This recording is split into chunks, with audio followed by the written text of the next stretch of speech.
I think we are slowly getting into the direction of a world where, for this kind of purposes, AI-generated stuff is going to play a huge part in this. I think so. We're not quite there yet. I mean, if you look at AI-generated audio at the moment, it doesn't have the actual quality or of a library or not. But maybe it's slowly getting there, and who knows? Within 10 years, we might just type in a prompt of something that we want and adjust it a little bit and just generate sound instead of crafting it. Yeah, that's that's going to be I really find it hard to see where that's actually exactly going. But if anything, I think that's for this the whole market around for people who don't have a big budget for audio. I think that's going to be playing a big part in there. Yeah, how do you see that future? Now, of course, it's going to be, you have these asset packs and you have all these things that are, let's say you're on a Unreal Engine and you need a field of grass, then do you still need to create like every piece of grass and all the trees? No, there are actually probably some asset packs that can help you. I would say if the tree is something extremely important, it's the tree of life in your game and you need to create that, then probably this is going to be a very important asset to your game because it speaks maybe more. It's maybe more characteristic to your specific game. But the same with sound. Like there is some stuff that you don't have to reinvent the wheel. So if AI could help you find these right thing or the right assets to make something sound right, then great. I think we don't have to keep recording and keep recording and keep recording. If it's footsteps on sand, then probably we can always make it new and we fold it up and we make that. But eventually we have a lot. I don't think that if you always use the same, like the Wilhelm scream, you constantly use that. I still think it's probably very unpopular opinion. I think it's very bad sound.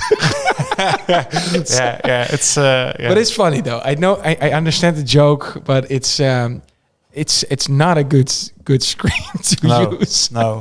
It's I was rewatching the Indiana Jones movies I think 3 weeks back, and it's so much in there. They really put it like 3 or 4 times in one movie. It's crazy.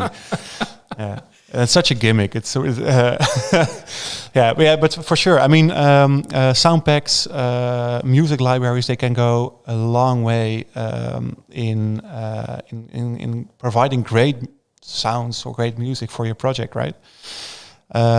If it's your hero piece, that's kind of how we call it, then I would say do that custom. Do that as custom as you can. And if there's AI and there's tools and there's going to help you out, man, use it to your disposal. Like if you can be faster than the other person, like if you check Beethoven didn't have Ableton, No. I think if he was still alive, it would be like, oh, that's great. Yeah. Or if he was like during the time of then and he's now living in this age, then why would he do so much? Why didn't he use the methods that are so easy to use now? So for AI and all the stuff, like I'm not really afraid of it. It's we definitely are gonna be the music supervisors of those AI. Yeah, I think it's interesting because I think you're right, but I think there's also going to be a division in how we are going to value musical art in general, right? So we could have 2 exactly the same pictures or 2 exactly the same pieces of music, where one is being generated by AI and the other one is being crafted by a human. And I think we will go into a direction where we would value the things crafted by a human more, just not because it sounds different, because it can be exactly the same maybe, but just because there's a connection there between 2 humans. Mm-hmm. And I think that's important. I think, I mean, this is getting a little bit philosophical in a way, but I think it's important to acknowledge that in stories that are being told, that it's important that there is a connection from you and the person on the other side, even though you don't know each other. It shouldn't be pragmatic like that, you mean? Exactly. If you know that somebody can generate, like, sure, do you want this piece of music? I can generate like 100 more for you. Just pick one. Then it loses something of the value in there. And I think that's going to be important. So if you were listening to, or if you, for example, if you you see a movie and it's a great movie and you really liked it, and it claims to be written by a human, and you find afterwards it isn't. I think in the future, if when this is actually probably going to happen, then you might feel betrayed because you thought there was a connection, but there actually wasn't, or it was just one of a dozen. Yeah, so you would say it's also part with efforts. So it's the effort and the amount of time. Like, sure, you can get a wine glass that's just made by a machine, or you get a wine glass that's been created with hands, and they specifically tailored it in a certain way. Then there is this story to it, but in a way, it's kind of the same product that comes out of it. Yeah. The only one has maybe a more romantic story than the other. So you would say, sure, like as storytellers, we would prefer the romantic story, right? yeah, exactly. And there are probably people who think like, yeah, sure, Yeah. I would take a cheap glass. Yeah. No, so in a way, kind of like an orchestra, right? Like we are getting so far that if you really know the theory, then you can mimic an orchestra so well with your computer, so inside of the box, that you can trick even a very trained ear to make them think it's a real orchestra. Yeah. So you say, okay, that's it. So pack your bags, orchestra. That's it's because it's way cheaper. Yeah. It's a way cheaper thing to do that within your DAW, so your music software that you're using. Yeah, it's crazy expensive in orchestra. But is it the romantic idea of holding to the past, or is there something more beautiful than the soul of an orchestra that it should still exist? What do you think of that?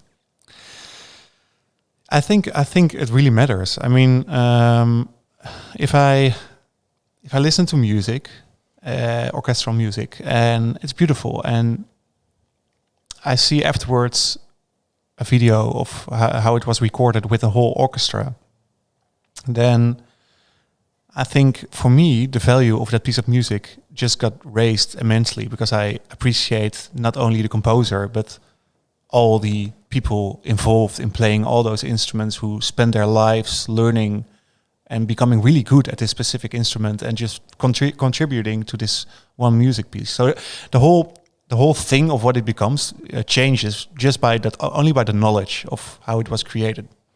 Yeah. And for some things that matters more than for others, but I think so. Yeah, I think for if I play a game and I see that the music was recorded with the whole orchestra and everything that was involved with it, then I value the game more. I become more connected with the product that they made. You know, you go the extra mile, and it is expensive. But when somebody did that, they were in front of a choice to say, you not necessarily have to do it, but we're doing it anyway. And I think that's also a beautiful choice. So when you hear a soundtrack of a game and it's being recorded with that, like most of the time people didn't record it with that because it is extremely expensive. Yeah. And then there's like in the middle way. So you have, for example, in Eastern Europe, you can do it for a relatively smaller budget and still do it. But you don't have to. And I think it's very beautiful that people still choose it, which is like, oh, we are going the extra mile, kind of like a Michelin star restaurant. They don't necessarily have to, but it's their passion, it's their love to kind of express themselves into the tiniest of details. Yeah. And what I also believe is the tiniest of details eventually become extremely expensive. So if you go from a camera from $100 to let's say $250, there's a huge difference in quality. And then for $250 to $2,000, another huge difference, because now it's a DSLR camera. Now you go from $2,000 to $5,000, difference is getting smaller, but it's there. And then you from $5,000 to $40,000, Red Epic, for example, a mega difference. But for for the trained eye and for most people, they would say, oh, I would already go for that other one. Yeah. So it can be cheaper, but still to go and push the boundaries of what the quality is, I love that. Because I think that also challenges us as humanity to push even further. Hey there, I appreciate you watching the video. If you like this one, check out this video or that video. And if you want to support the channel, make sure to click on top of my head on the logo and subscribe to the channel.